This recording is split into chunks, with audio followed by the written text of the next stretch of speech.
The kissing booth is open for business! Again! Sorry, I didn't realize I was going to be this nervous. There are rumors that Netflix might be working on a prequel movie for the Kissing Booth franchise, possibly focusing on Lee Flynn, played by Joel Courtney. But that's not all. There's talk of a prequel about Marco Peña, who fans know from the third movie and also from Red, White, and Royal Blue. With the trilogy wrapped up and the books finished, many are wondering if the Kissing Booth 4 could actually happen. If Netflix goes ahead, they'd need to address the less than perfect ending of the third film. So let's dive into what's going on with the Kissing Booth 4 and more. One of the things I find interesting about this rumor is that if Netflix is considering a prequel, it could also help fix some of the issues with the Kissing Booth 3's ending. As you probably know, the third movie in the series didn't exactly end on the best note for fans. Based on the young adult books by Beth Reekles, the trilogy wrapped up earlier in August, and while a fourth movie hasn't been confirmed, it's pretty unlikely they'll continue the storyline with another sequel. However, a Kissing Booth 4 could give us a chance to address some of the controversial aspects of the third movie's ending. The series follows Elle Evans, played by Joey King, as she navigates her high school years, focusing on her friendships with Lee Flynn and her relationship with his brother Noah. In the Kissing Booth 3, Elle is caught in a dilemma between choosing Harvard and Berkeley for college, and she's struggling with the pressure of trying to make everyone happy: her best friend Lee, her boyfriend Noah, and herself. After a summer of trying to please everyone, Elle makes her own decision, showing some personal growth. But the ending left a lot to be desired, with a sudden time jump and an unresolved status for Elle and Noah's relationship. If the Kissing Booth 4 happens, it could redeem the third movie's ending by focusing on what happened to Elle during the skipped college years.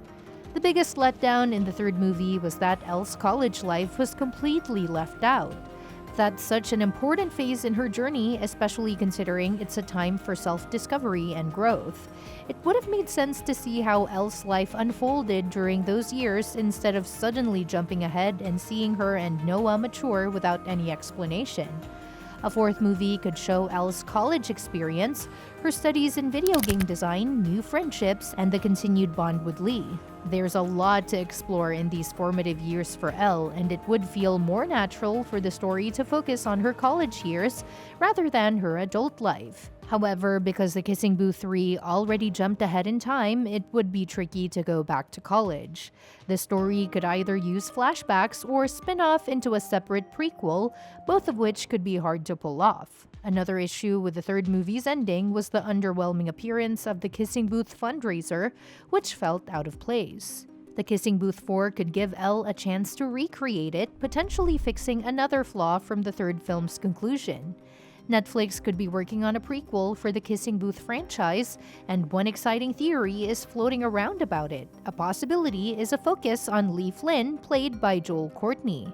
The story could dive into Lee's personal journey, particularly exploring a love triangle that might leave him heartbroken and struggling with the complexities of friendship and love.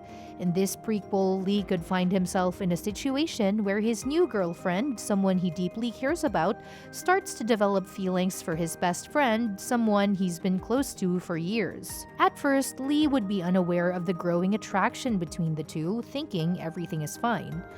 But as the story unfolds, Lee's world begins to crumble as his best friend starts to fall for his girlfriend, creating an emotional tension between them all. The love triangle could explore the dynamics of loyalty, trust, and the impact of romantic feelings on long-standing friendships. Lee, who has always been the supportive friend to Noah and others, would now find himself in a vulnerable position, struggling to hold on to his relationship and his friendship at the same time. Eventually, in a heartbreaking twist, Lee's friend would make the decision to pursue Lee's girlfriend, ultimately stealing her away. This choice would leave Lee devastated, feeling betrayed not only by his friend but by the person he thought he could trust the most. The girlfriend, unable to see the truth of the situation, could continue to be unaware of the emotional toll her actions have caused on Lee, leaving him to silently suffer in the background. The story would be tragic for Lee, as it would show the depth of his feelings and the crushing realization that sometimes love and friendship don't always align the way we hope. The emotional weight of this situation would be heavy for Lee, and the film could focus on his struggle to move forward, dealing with the pain of being let down by both someone he trusted and someone he loved. It would also highlight how the best of intentions in relationships can often lead to heartbreak, showing that love is not always fair or predictable. This prequel could add a tragic yet deeply emotional layer to Lee Flynn's character. We could see him face one of his toughest challenges, losing not only a girlfriend but also a close friend, and how it shapes his future relationships, making it a powerful storyline that resonates with anyone who's dealt with heartbreak and betrayal.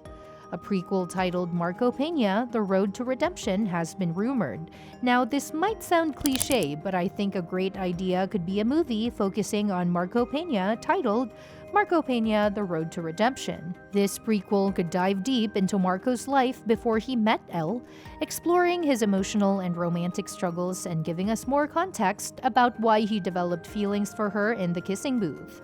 We could see Marco's earlier years, especially his relationship with his family, his parents or siblings, and how their expectations shaped his self-image. Maybe he came from a highly competitive background like in sports or academics, and his journey in the prequel would show him dealing with that pressure while searching for his true identity. A key part of the story would focus on Marco's growth, transitioning from a young man unsure of where he fits into the world to someone who starts to recognize his own worth. His interactions with friends and family could also serve as a backdrop for his struggles with romance and learning how to open up to someone without pushing them away. The prequel could also explore Marco's past relationships, particularly one with someone significant who shaped how he views love.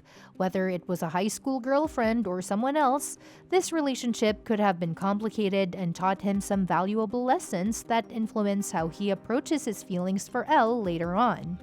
Marco's emotional arc would be central to the prequel, showing his evolution in dealing with vulnerability and honesty. This would help explain why he becomes infatuated with Elle and struggles to let go of those feelings when she's with Noah. By the time we meet Marco in the kissing booth, he's at a crossroads. The prequel could show the moments that lead to his conflicted feelings for Elle, especially given the emotional scars from his high school love life. It would give viewers a deeper understanding of why Marco acts the way he does in the trilogy, whether he's trying to move on or not fully realizing his feelings for Elle until it's too late. And that's that for today's video. Thanks for watching, and we will see you in the next one. Your suggestions for future videos are always welcome in the comments below. Don't forget to like, share, and subscribe to stay in the loop, and if you want, you can share your thoughts about this video in the comments.